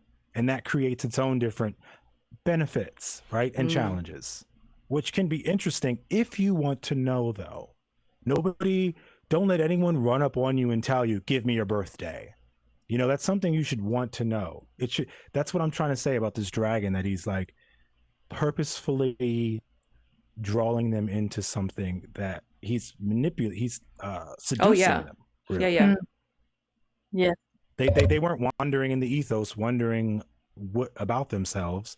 He beckoned them to him. Yes, well, we really got him. He's got agents in the first act, and one is the woman Eliza that you've seen that picture, and the other is the magician who he gets that's how he gets the planets to volunteer, as it were, because he gives them he spins them this tale about knowledge and access and things like that, and so they're curious, which that they and they think they're not. I think they think it seems like just a sort of whimsical adventure, which is, I think, also how people get drawn into the dragon often, because it doesn't seem dangerous. It's just like, oh, I'm gonna, it's an experience and it's an adventure. But it's a temptation of things hidden from you otherwise. So we've played off all of that. Yeah, and playing off of that, I think the magician, I see him as socials. So you look at social media that projects this mirage of the self. Really, it tempts you to go do that and engage in this false community. Really, right? It doesn't really exist, and that's the way I would see the magician, as a representative of modern technology in that way. He does that. Eliza would be more of a manifestation of this individualistic ideology that's running the identity politic. That's Eliza, right? She's seducing you into thinking you're the one, that you're just so unique, right? Or whatever. I don't know her full backstory and much of the details. Well, you're intuiting a lot of them. It's good. Yeah, no, it's good. Okay. But this is what we were also wanting to do, and you've reassured us a lot. Thank you. Is that this it works at this sort of, it works at a level of parable, right? That you're seeing the story should have layers of insight, so it's not just an allegory of, oh, here's virtue, here's vice, right? But that there are, as with what you were describing for us about the planets and their effects have various complexities, and that our story wants to get people thinking about those, but also as you're describing, it's like the very, very real danger of these temptations. Yeah, so I think that if we accept the idea that the dragon has consumed the cosmos and thus is the sole, bearer of knowledge, the knowledge cosmic, right? Then we have to believe maybe spirits or sort of whispers of the cosmos, because the cosmos are the constellations. Remember that the planets, that's how the planets positively, well, not positively, but that's the knowledge that was, or the experience that was, they were robbed of, right? Was their interaction with the heavens. He took it all, and he's like, I'm just going to tell you. Yes. Something really odd happened with my headset, but you guys can hear me clearly. Yeah. Okay, no, I think you just solved Act 5. So I think I think at some point there. It's like the happy ending. Venus. Now it's like we didn't know how to bring it back, and I think Venus. This is strong. This is good. So we have a word to describe this, which is up on the DCR site. Dracosmos. It's the drug of the dragon. Yeah. You've just described it. But that if it's a darkening, we have, you know, Act 5 is the wedding, right? That's what we said. It's like the happy ending, right? It's the happy ending, and I think now what you've shown us is how that has to happen in terms of the stars as well. Wow. And the interesting bit would be, I mean, when you get, if you know, when we start turning this into a volume, right, we can start looking at the effect of this introductory moment, which is what you're doing now, on various situations, maybe if you wanted to, even like across history. Like what happens when suddenly Venus is like how I said in the beginning, like we're in a post-Venus moment. What happens when Venus is robbed of her, you know, relationship with the heavens? We're in a post-love situation where that's superficial, under the premise of self-love, right? Which there you go, the moon's disaffected. Right. So I mean, it could get really interesting. That's where we are right now with the act. Yeah. So we finished Act 1. We've got all this set up. We've got introduced the characters and everything, and now we're learning. I mean, it's been interesting learning to write at this level because I'm, you know, just mainly practiced writing history, which means I'm practiced looking for cause and effect and structure and narrative and things like that. But the sort of allowing the characters to teach us the story, which you do when you're writing at this level, is different for me. So we get I mean, it's like what we've done this scene. So we've done our time, right? We've done this, so we also start and stop as closely as we can, because I understand that's part of the monastic discipline to, you know, it's like going, oh no, we can't stop, but we can, and it will still be here for us. But this yes. revelation, this feeling of we were attending properly to the structures of the story and the mystery, and elements of it are shown to us as we work on things, which then in retrospect we're like, oh, that should always have been the way it was. It's like we didn't see it before. So this sense of learning has been really joyous, and we're really happy you joined us tonight to help in that. I'm honored. I was going to cry. You had her like passing out with joy. I'm so honored to be here. I think I'm being a part of something I think is going to be amazing. I'm very confident as an adult reader of YA fiction and adult fiction. You're a good audience for us. Fantasy. But but it's good to know. I'm glad I was here to help you guys root it in, you know, knowledge, pre-existent knowledge, that it's actually there, and that you guys know that. It's wonderful. Thank you. I'll leave you with this. You can't leave yet. You don't leave yet. Don't go away until after we go off camera. Okay. Let me tell you that you guys, you brought me in here at this bit where he says, one tear to taste like star milk from above, show lights unseen unless you dare partake. He's literally saying star milk, lights unseen. He has consumed the heavens. Okay, shut it off. That's quite you are our perfect interpreter. Hamlet next. No, wait. We'll aim at Shakespearean and levels. Okay. Well, thank you all very much for joining us, and he'll be back. Don't worry, we're gonna need him again. So, yes. Thank you all. Good night. Thank you.